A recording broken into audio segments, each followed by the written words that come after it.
So lots of other things, of course, have happened, and much of it, as I say now, it just happens without being news. And I know there are people who say, well, why are we spending all that money on the space program when we have so many problems here on Earth? We should be putting our money at those problems. But we may not realize or think about all the applications on Earth of the technology that's needed for space flight, and there have been thousands of spin-offs that contribute to improving national security, the economy, productivity, and lifestyle, and I'm going to be mentioning some of those. Again, things we take for granted in a lot of ways. It is almost impossible to find an area of any of our lives every day that have not been improved by these spin-offs. And how much does the program cost? Well, of our budget now, our U.S. budget, $2.4 trillion, less than 0.8% is spent on the entire space program. That's everything. So the average among us spends more of their budget on their cable bill, eating out, or just kind of other everyday things. So in terms of perspective, doesn't seem to me that we are spending very much on the space program. And conservatively estimated, the U.S. space experts say that for every dollar the U.S. spends on this research and development program for the space program, it receives $7 back in the form of corporate and personal income taxes from increased jobs and economic growth. And, you know, you can argue with that, but that's one point of view. And I'm going to give some specific examples, but here's a really specific one. I don't know if you remember that when the Hubble Space Telescope was put out there, and it failed, sort of. It was like, why are we doing this? Because it had flawed optics. But it still produced better photographs than anything here on Earth. And once fixed, it has been fixed, it has produced even more startling scientific data, which we have only begun to understand and apply. Now, one of the benefits that we've received from this is called coupled device chips, CCD, and they're used for digital imaging in breast biopsies. The resulting device images breast tissue more clearly and efficiently than other technologies that we have. The CCD chips are so advanced that they can detect in minute differences between a malignant or benign tumor without the need for surgical biopsy. This saves the patient weeks of recovery time and the cost for this procedure in hundreds of dollars versus thousands for a surgical biopsy. And with over 500,000 women needing biopsies a year, the economic benefit per year is tremendous, and it greatly reduces pain, scarring, radiation exposure, time, and money. So that's just one example. And again, we kind of question, well, why are we doing this? Well, let's take some more examples. In the area of computer technology, now that's no surprise that the space program would aid us in computer technology. Just a quick list: advanced keyboards, customer service software, database management systems, lightweight compact disks, and microcomputers, and design graphics. That's just a few.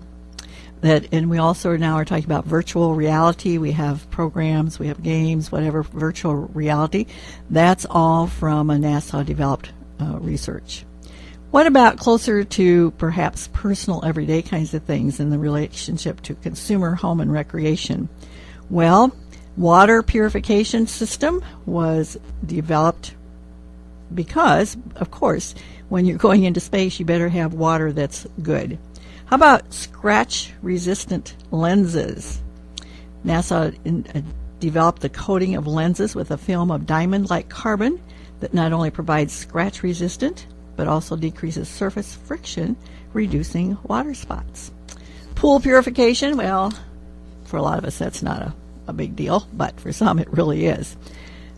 Ribbed swimsuits. Do you remember during the last Olympics that they talked about how the speed was being improved because of these new swimsuits? 10 to 15% faster speeds than any other world-class swimsuit due to the small, barely visible grooves that reduce friction and aerodynamic drag by modifying the turbulent airflow next to the skin.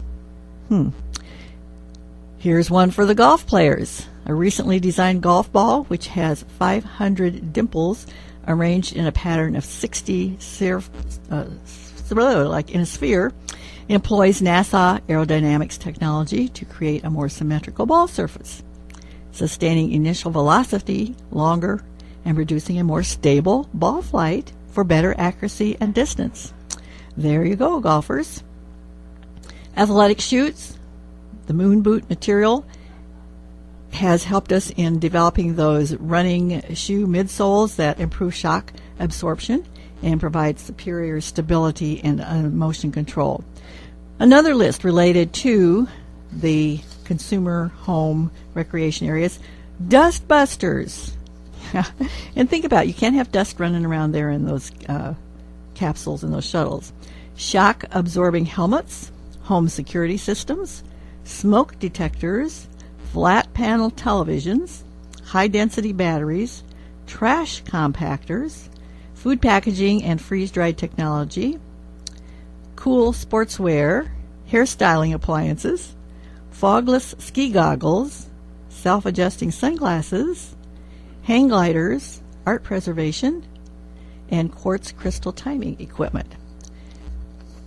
That's just a short list. There are lots more things related to the environment and resource management, like wind monitors and forest management, whale identification, noise abatement, pollution measuring devices, earthquake prediction systems, and much more. Now, how about health and medicine? That's been a big area that's related to things that were developed through the space program.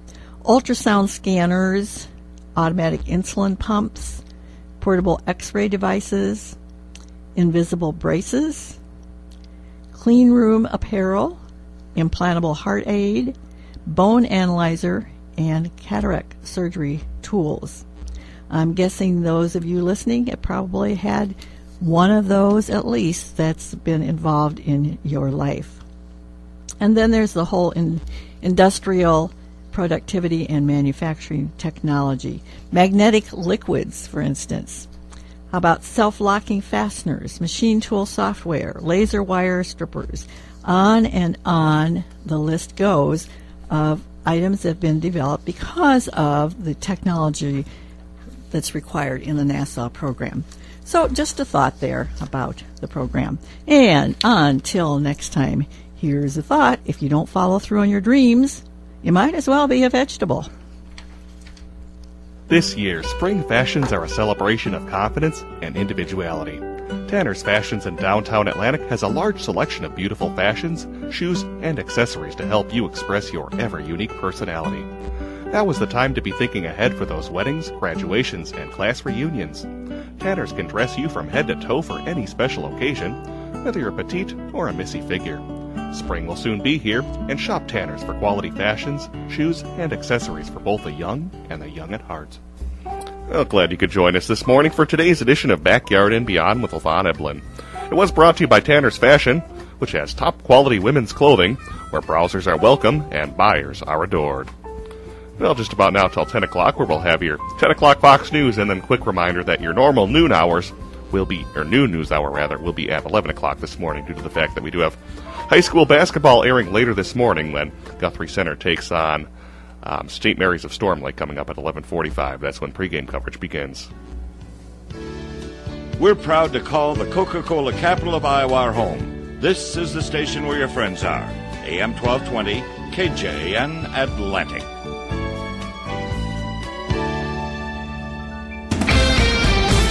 Fox News Radio, I'm Dave Anthony. It's a hearing Republican Congressman Peter King calls essential nearly a decade after 9/11, probing the radicalization of Muslim Americans. And it's controversial and emotional. Fox News Radio's Jared Halpern live in Washington.